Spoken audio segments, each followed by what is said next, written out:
Hello guys, welcome to Planetside 2 Beta. I'm Mittfisto, and in this video I'm going to show you an introduction to Planetside 2. I'm going to talk about the factions quickly, look at the maps and vehicles, progression and the different classes you can do, and how you're going to progress through the game, and different features. So quickly, I'm starting off here, I'm going to show you something key later on, just quickly to get in here. The Sovereignty, this is your tech race, they're into technology and stuff like that. The Conglomerate is your rebel faction, they're into freedom fighting, all that sort of stuff. And the Republic is your military, authoritarian sort of race, which is into controlling and collecting and all that sort of stuff. So I'm going to get a new Conglomerate because that's what my mates are on this game, and we'll get cracking. Now this is the bit I wanted to show you quickly. The server population over here, this is going to fluctuate depending on who's online. One thing to notice, these servers, they're constant. It's not like any like Battlefield 3 or other first person shooters where you play a map and there's rounds. This is constant, you just log in and help your faction out. So these are going to go up and down, and your experience and resources are going to be pitched on your server population, how well you're doing on that map at that time. So working together in teamwork, squad work, tactical races, working together as a team and controlling the map, all big on that. So I'm going to do Chaldean, that's the server we've chosen. They've reset everything in the last couple of days, so all characters have been wiped, starting again. Let's have a quick look at the server population on this one. This is a good example. See the new Conglomerate over here, which is me, at 52%, and these two are slightly lower. Now look at these down here at the bottom, the percentage bonus which you get for population. So if you're low population, you get bonus to sort of bring you into I wouldn't say a level playing field, but it's a lot closer. With experience, you'll be progressing your character. With resources, you'll be buying vehicles and stuff like that. So even if you're low population, you can still get the decent vehicles and move around the map and bring the fight to them. What you'll be doing is you'll be more tactical if you're on the lower population faction, and you'll be attacking key points, working together, and yeah, secret missions. Let's get cracking. I'm going to put my name in here as Mittfisto, and let's have a quick look at this. I'll show you this quickly. A couple of heads, they're not great, but it's a little bit of customization, so you can do that. I'll just pick that one there, and I'm going to get cracking. And I'm going to show you, like I said, I'm going to show you a couple of the features of Planetside 2, and try and show you how epic this game's going to be. It's all going to be free to play, so there's going to be no financial barriers to get into this game. PC, your PC stats, I mean, you might have to have a decent PC to play that, but apart from that, you won't have to pay money for this game, which is brilliant. And I think it's going to be a massive game. I think it's going to be one of the biggest games in 2013. And they've started balancing in this last recent update. They've made some good changes, which I'll get into. I'm not going to get into that now. Let's just get cracking, and yeah, join me in game in a second. Cheers boys, thanks for coming. So here we are, landed on Auraxium, and this is your warp gate. I'm going to show you the map quick. I'm down here in the bottom right hand side. Each faction will have a warp gate. You'll see the VS warp gate over there, and the TR warp gate up there. So starting off in 3 different sections of the map. The idea is just to expand out and take over as much as possible. As you can see, New Conglomerate's doing quite well. We're pushing back, having a bit of problems with the sovereignty, but yes, it's not too bad. You'll notice that there's the sovereignty is actually getting behind the TR's front lines. They've probably used a galaxy to do this. You can fly over and throughout and deploy in different areas in order to take places out. Let's have a quick look at the resources which I was talking about before. These are your different resources over here: the Auraxium, the polymers, the catalysts, and the alloys. You can take these off the map, or you can put them on, but you'll see here, let's just take a look at this one. See this little thing here, it says you get 7 there. So depending on these little hexagonal areas you take over, you will gain the benefits of those resources. So that's why it's important for the team to be doing well. Resources can be used to buy implants and vehicles. I'm going to show you that. But there's also, I want to talk about the hotspots. Let's just click them on and off for you. These is where the action is going on, the big action. It's not to say that there won't be other skirmishes going on, but these are the hot spots. And they put in over here, you can use your instant travel, which is on a cooldown of 30 minutes. Mine's on a 20-minute cooldown now. But it gives you instant access to these areas because obviously it's a long trek from the warp gate to get to where you want to be. You can get there if you use an air vehicle very quickly. That all depends on resources, and you don't want to spend them, and they'll be on a timer as well. I'm going to talk about different vehicles which allow easy access to mobility and how you can spec into them. But that's what I want to show you about the map mainly. The different, see over here, I've got the facilities clicked on, so it's going to show you all the different facilities. I mean, there's thousands of them. Well, I'm exaggerating, there's hundreds of them. But there's bigger facilities and there's small outposts. So let's take a look at this Surfer Amp station here in the centre. It is controlled by us at the moment, but it's got these little outposts around them, and when you're trying to overtake this area, these will show up with A, B, C's, D's and stuff like that, so you'll have to take all these points around it in order to be able to take the main structure. And these main structures are going to be where you're going to get all the equipment terminals, like a big base like my warp gate, which I'm going to show you in a second. These little ones might have the odd quad bike terminal, and you might be able to respec class within them, but these big ones are where you're going to get the big heavy armor and air vehicles, so that's important. Moving around in squads and teams to take these, it can be challenging because the minute you start attacking it, people will start spawning there, defending it, and it becomes big battles. It's all a lot of fun. So it isn't easy just to steamroll your way across the map. It takes time, it takes tactics, it takes a lot of squad. I mean, you have to squad up in this game and have a bit of fun. The chat facilities they've got in their proximity, all that sort of stuff works very well, and you can get lost for a couple of hours in a squad just going around taking factions, defending places as well. So yeah, that's very cool. Let's have a quick look at the classes and stuff. Actually, I'll do this out of here. Let's take a look at these terminals here.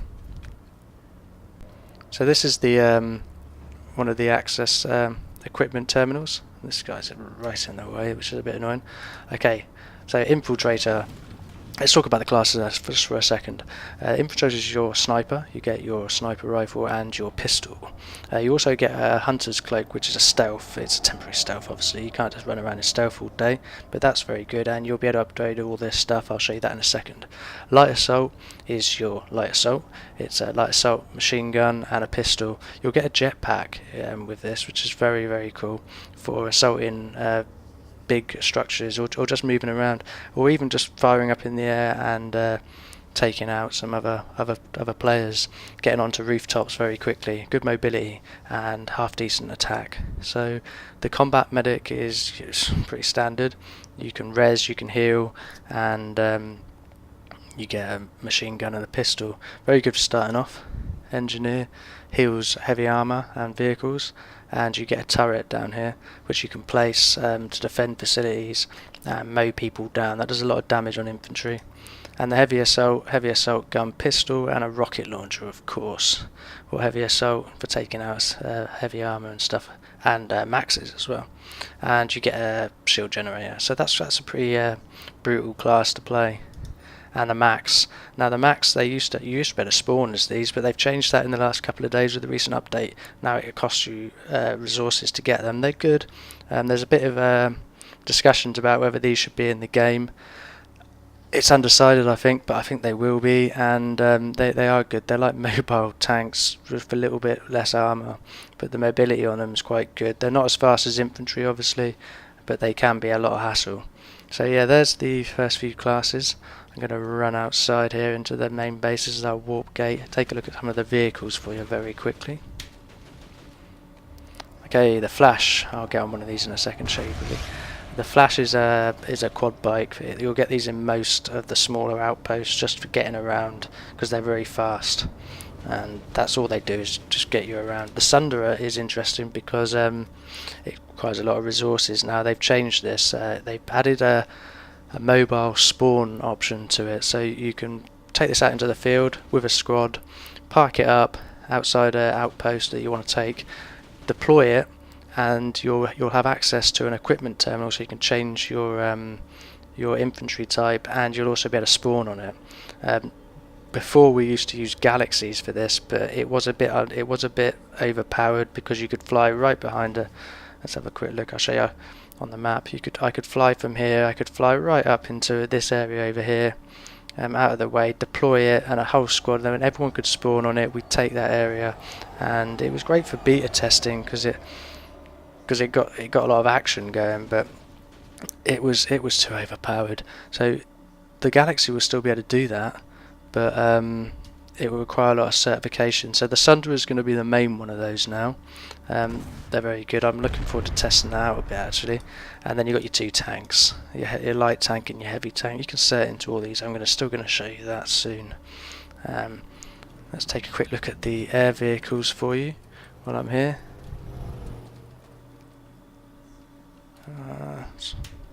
Let's click on your Reaver, your light helicopter kind of thing, and your Liberator.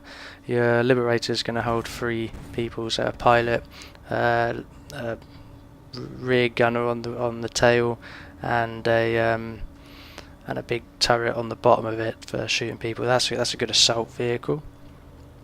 And over here, the Galaxy. This is what it used to be about. Well, it still is. But you deploy a Galaxy, you just better fly this over. It carries a lot of people, and you deploy it and take bases. Very good for tactical. If you're in a squad, that is brilliant. But you will have to cert into that now to be able to deploy it and make it a base of operations, a mini base of operations out in the field. I think it's going to take 500 certs, which is quite a lot. So yeah, that is the classes and a little bit of the map displayed. I will come back with some more tips in a second. Before I head out of the warp gate and get into a bit of action for my next video, I just wanted to talk you through some of the certs. So I'm going to do that now. Take a look at this map. Just look at the scale of this map actually very quickly. You can see there's the warp gate there, that's where my main thing is, but the size of this map, and it does vary, the different terrain across it is massive, and a lot can change during the course of a play session, so it's a lot of fun and a lot of good fun. Classes. Let's take a look at the classes. I can go to my certs here. I'll have to I've got no certs I can see down here, but I will be unlocking them when I get into some action and taking over some bases. But these are the different certs you can get for different classes. This is my light assault. You can get definitely first aid sort of stuff and universal certifications, explosives, suit modifications, armor and stuff. So you will be able to customize your characters massively, and it's going to take some time to get these. I mean, to get this amount of certs for your advanced shield capacity, it's going to take a very, very, very long time. You know, 25, 50, 60 to 100 certs is a lot. It'll take you a while, especially to start off with, and especially when you get into your upgrading your vehicles, it's going to be a hell of a lot. So there's the different things you can certify in: anti-air busters and anti-infantry flamethrowers, all sorts of stuff. And the same goes for your different vehicles. Here's your Sundra. Let's have a quick look at the Galaxy, and we'll go to the certifications on this, because I wanted to have a quick look. Performance, spend, passive systems, the different ones you can get for this, because this is going to be your main once people get into the high certifications, probably on launch now, these are going to be the main problem for assaulting and defending, because they are so much over. You've got stealth there, flares, acquisition timers, nanite auto repair systems, top speeds, turn rates, vertical thrust, air brakes, Galaxy Routes mobile station. This is the one I'm on about, 500 certs. Enables the Galaxy to deploy into an advanced mobile station. The AMS acts as a respawn point for friendly soldiers and also places a fortification shield around the Galaxy. So yeah, this is what we used to play around with before in beta, but they've changed that. You need the 500 certs for it, and it's a lot of fun to show a bit of end-game content, but you're not going to be able to get this at launch. It's going to be very, very different. The Sundra is going to act like that for now, but the different things you can get for the different classes and stuff. Let's look at the implants and stuff. You can buy these with resources and stuff, so that'd be very cool. Let's actually get some. I've actually added station clash and stuff to buy these. Yeah, so that's how you could set up in this game, and just to show you the scale of how much you can or have to set up and stuff to actually get. See, they put ammo down there for refueling. Yeah, looks good. It is a lot of fun to play, and it will take a lot of time to set up and get a decent character and specialise. You're going to have to choose and specialise in whatever you want early on. Pick a route and go for that. Yeah, when you're taking over bases and stuff, they'll get special skills from like infiltrators for hacking and stuff to hack terminals and a lot of other stuff. I'll show you this jetpack actually very quickly. What can we jump up onto?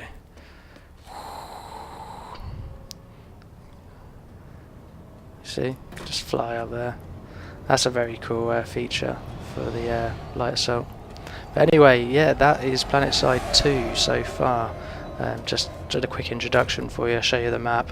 I'm going to be getting into some combat footage from my next video, so yeah, thanks. I hope you enjoyed the video. Subscribe if you want to see more of my footage and a few more guides and a bit more action and a bit more mayhem from Mittfisto. Cheers boys, thanks for coming.